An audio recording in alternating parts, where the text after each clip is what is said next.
Va ora in onda Radio Giornale Bellunese, notizie quotidiane sulla provincia di Belluno.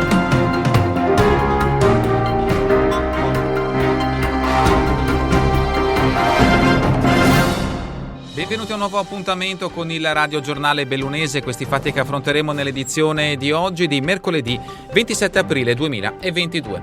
Lavoro siglato l'accordo preliminare per la vendita di Ideal Standard, si avvicina dunque l'acquisizione dell'azienda di Trichiana da parte della cordata composta da Banca Finint, Delfin, Saer, Luigi Rossi, Luciani e Sappa e gruppo Progest.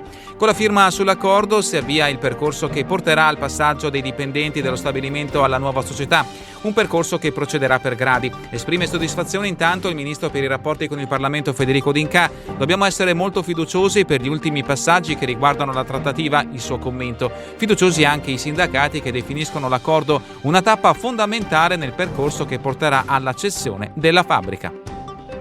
Incidente d'auto ieri pomeriggio a Vallada, lungo la Gordina. Dopo un sorpasso azzardato a una corriera, una ventenne al volante di una Ford Fiesta è uscita di strada finendo contro una casa. La giovane è stata trasportata all'ospedale di Agordo, fortunatamente non in gravi condizioni. Qualche disagio per i passeggeri a bordo del mezzo di Dolomiti Bus, rimasto lievemente danneggiato e di conseguenza sostituito per portare a termine la corsa verso Falcade. È un incidente avvenuto anche a Ospitale, dove un SUV con a bordo 4 persone si è ribaltato in galleria lungo la statale 51 di Alemagna. Fortunatamente nessuna delle persone sul mezzo ha riportato ferite preoccupanti. Sul posto sono accorsi i vigili del fuoco di Pieve di Cadore per la messa in sicurezza dell'auto e a tratto stradale. Da chiarire i motivi che hanno portato il mezzo a capovolgersi.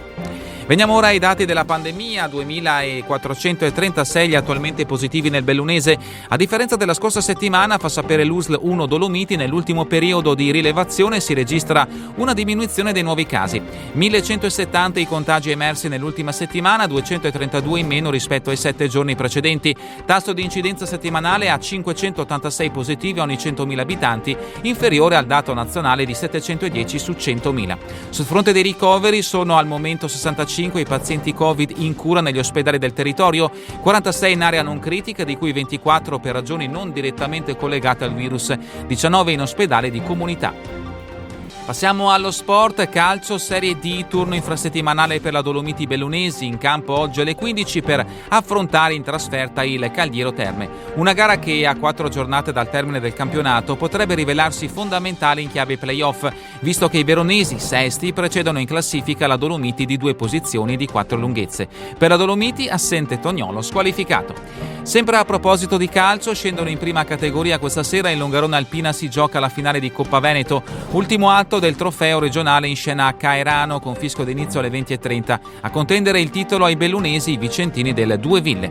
Infine l'hockey, Ivo Macacca lascia il Cortina. L'allenatore delle ultime 2 stagioni ha comunicato la propria decisione con un messaggio di saluto. Possibile che il suo sostituto sia Giorgio De Bettì.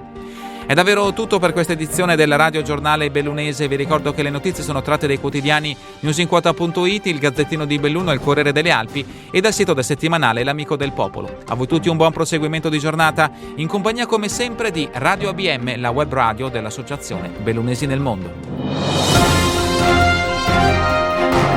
Avete ascoltato Radio Giornale Bellunese, notizie quotidiane sulla provincia di Belluno.